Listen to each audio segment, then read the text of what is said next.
안녕하세요. 한빛치과병원 치주과 강효진입니다. 오늘은 충치와 함께 대표적인 구강 내 질환인 풍치에 대해서 알아보려고 합니다. 흔히 풍치라고들 많이 알고 계시는데 치주 질환이라고 합니다. 치주 질환은 치아에 생기는 충치와 달리 치아 주위 잇몸에 생기는 염증성 질환을 말합니다. 풍치에서 바람풍, 치아, 치가 결합된 단어로 바람만 불어도 치아가 시리다고 해서 붙여진 이름입니다. 충치에서도 충치를 유발하는 균이 있듯이 풍치도 풍치를 유발하는 특정 세균 감염에 의해서 풍치가 일어난다고 알려져 있습니다. 치주 질환은 크게 치은염과 치주염으로 구분할 수 있습니다. 치은염은 구강 내 세균 및 음식물 잔사에 의해서 치태가 형성이 되고 치태 내 세균이 분비하는 물질에 의해서 잇몸에 염증이 일어난 상태입니다. 치은염은 치아를 지지하는 뼈인 치조골의 파괴는 없이 잇몸에 염증이 나타나는 상태로 이 단계에서는 치태와 치석이 제거가 되고 구강 위생이 개선되면 잇몸이 건강한 상태로 되돌아갈 수 있습니다. 치주염은 치은염 상태에서 더 진행이 된 것으로 잇몸 염증이 더 심화되고 치아를 붙잡아주는 치조골까지 파괴가 일어나게 됩니다. 한번 파괴된 치조골은 재생이 되지 않기 때문에 치은염 또는 초기 치주염 단계에서 조기에 발견하고 치료하는 것이 중요하겠습니다. 대표적인 증상은 잇몸이 붓고 피가 나는 것입니다.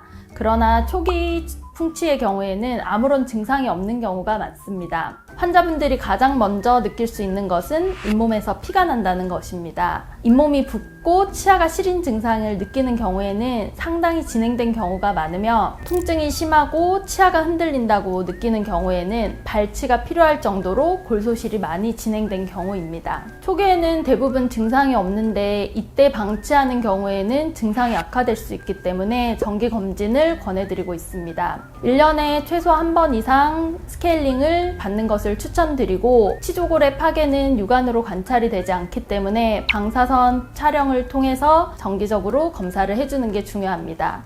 그리고 치석이 잇몸 하반까지 쌓이는 경우에는 스케일링만으로 제거가 안 되기 때문에 추가로 잇몸 치료가 필요할 수 있습니다. 여러 연구에 의하면 연령이 증가함에 따라서 치조골 소실이 더 많이 발생하고 더 진행된 경우가 많다고 알려져 있습니다. 그러나 나이가 들어서 나타난다고 해서 노화 현상을 반영하는 것은 아닙니다.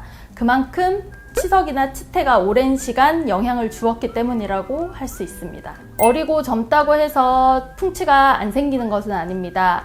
저희 병원에도 20대 혹은 10대 치주염 환자들이 내원하는 경우가 종종 있습니다. 젊은 환자의 경우에는 더 짧은 시간에 치주 파괴가 일어났기 때문에 예후가 좋지 않을 수 있고 더 철저한 관리가 필요합니다.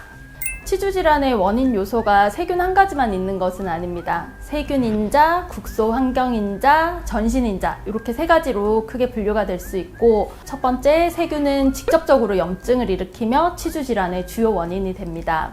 두 번째 국소 환경인자로 치태, 치석, 음식물의 삽입, 불량한 보철물 등이 치주 질환을 더 심화시킬 수 있습니다. 세 번째로 전신인자는 세균이나 국소 환경인자에 대한 조직의 반응을 조절하게 됩니다. 환자의 면역 반응이 불충분하거나 너무 과도한 경우 치주 질환이 더 심하게 나타날 수도 있습니다. 구강위생이 불량하고 치과 치료를 받지 않은 환자들을 대상으로 한 연구에서 어떤 그룹은 치주염이 많이 발생하는 데 반해서 전혀 치주 질환이 발생되지 않는 그룹이 있었습니다. 이러한 경우에는 유전적인 요인이 더 영향을 줄 수 있다고 알려져 있습니다. 어린이, 청소년, 젊은 환자들의 경우에도 유전적인 요인이 크다고 알려져 있습니다. 여러 연구에 의하면 치주 질환은 관상동맥 질환, 뇌졸중, 당뇨, 조산, 저체중아 분만, 그리고 호흡기 질환과 연관이 있다고 알려져 있습니다. 구강 내 잇몸 질환을 일으키는 세균과 독소가 혈류를 따라서 장기에 침투하여 전신적으로 영향을 미칠 수 있습니다. 만성적인 잇몸 염증을 치료하는 것은 전신 질환을 예방하고 증상을 악화시키지 않기 위해 중요합니다.